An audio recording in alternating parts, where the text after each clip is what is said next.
नमस्कार, मी धनंजय सानप द ॲग्रोवन शोमध्ये तुमचं स्वागत. भारतामध्ये मान्सून कधी दाखल होणार, पाऊस वेळेवर येणार का, याकडे सध्या शेतकऱ्यांचं सर्वांचंच लक्ष लागलेलं आहे. कारण यंदाच्या मान्सून हंगामामध्ये सरासरीपेक्षा कमी पावसाचा अंदाज हवामानशास्त्र विभागानं पहिल्या अंदाजामध्ये व्यक्त केलेला आहे. आणि त्यामुळेच एल निनोच्या सावटामुळे मान्सून हंगामात पाऊस दांडी मारतोय काय अशी चिंतासुद्धा शेतकऱ्यांसह सर्वच घटकाला लागलेली आहे. दरम्यान उत्तर ऑस्ट्रेलियामध्ये उष्ण हंगामाची सुरुवात झाली असून त्याचा थेट परिणाम भारतीय मान्सूनच्या हालचालीवरती होताना दिसतोय.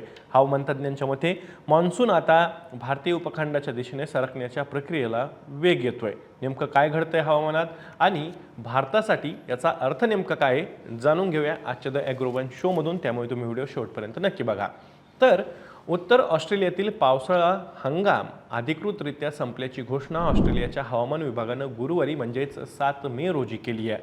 या बदलाकडे भारतासह संपूर्ण दक्षिण आशियातील हवामान तज्ज्ञ बारकाईनं लक्ष ठेवून आहेत. कारण सर्वसाधारणपणे ऑस्ट्रेलियातून मान्सून मागे हटू लागल्यानंतर उत्तर गोलार्धात हवामान प्रणाली वेगाने सक्रिय होऊ लागते.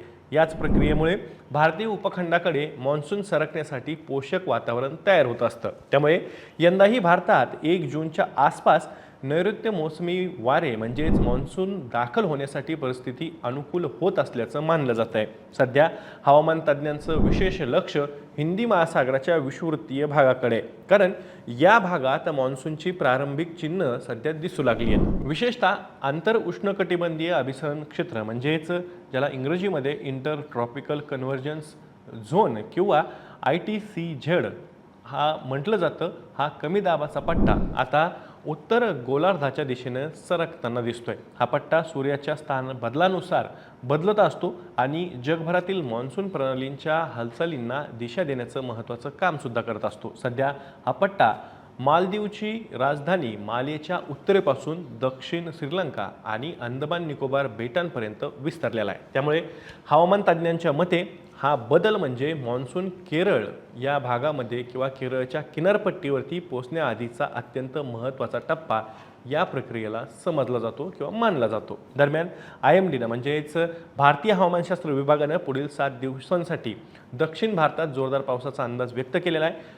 महाराष्ट्रात सुद्धा विविध भागांमध्ये पावसाचा अंदाज हा हवामानशास्त्र विभागानं दिलेला आहे, परंतु त्याचे कारणंही अर्थातच काहीशी वेगळी आहेत. हवेचा कमी दाबाचा पट्टा निर्माण झाल्यामुळं महाराष्ट्रात पावसाला पोषक वातावरण होत आहे. दरम्यान तमिळनाडू, पुदुच्चेरी, कराईकल, केरळ आणि माहे या भागांमध्ये काही ठिकाणी मुसळधार पावसाची शक्यता सुद्धा व्यक्त केली जाते. तसंच दक्षिण कर्नाटकातही जोरदार पाऊस पडू शकतो. याशिवाय तमिळनाडू, केरळ, कर्नाटक, रायलसीमा, किनारी आंध्र प्रदेश, यानम आणि पुदुच्चेरी या भागात सुद्धा पुढील 5 दिवस मेघगर्जनेसह विजांचा कडकडाट आणि वेगवान वादळी वाऱ्यासह पावसाची शक्यता हवामानशास्त्र विभागानं वर्तवली आहे.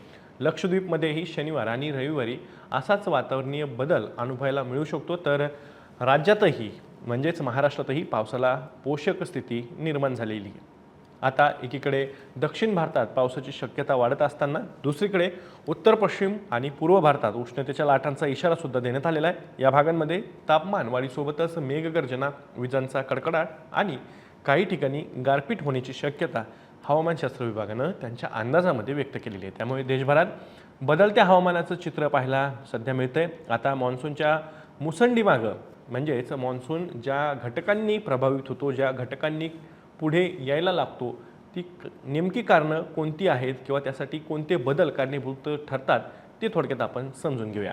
सध्या 2 महत्त्वाचे बदल दिसत आहेत. पहिला म्हणजे उत्तर ऑस्ट्रेलियात उष्ण हंगामाची सुरुवात झालेली आहे आणि दुसरा म्हणजे ITCZ हा कमी दाबाचा पट्टा उत्तर गोलार्धाच्या दिशेने सरकू लागला आहे. या दोन्ही बदलांमुळे हिंदी महासागर आणि भारतीय उपखंडाच्या परिसरात मान्सूनसाठी पोषक किंवा अनुकूल वातावरण तयार होत आहे आणि त्यामुळे पुढील काही दिवसात मान्सूनच्या हालचाली आणखी वेगवान होण्याची शक्यता व्यक्त केली जाते. एकूणच काय तर मान्सूनच्या हालचालींना आता वेग येताना दिसत असून दक्षिण भारतात पावसाची सक्रियता वाढण्याची शक्यता आहे. तर दुसरीकडे काही भागांमध्ये उष्णतेच्या लाटा कायम राहण्याचा अंदाज आहे. त्यामुळे पुढील काही दिवस हवामानाच्या दृष्टीनं अर्थातच शेतकऱ्यांच्या दृष्टीने सुद्धा ते महत्त्वाचे ठरणार आहेत. कारण मान्सून हा भारतीय शेतकऱ्यांसाठी खरीप हंगामासाठी अत्यंत महत्त्वाचा घटक आहे.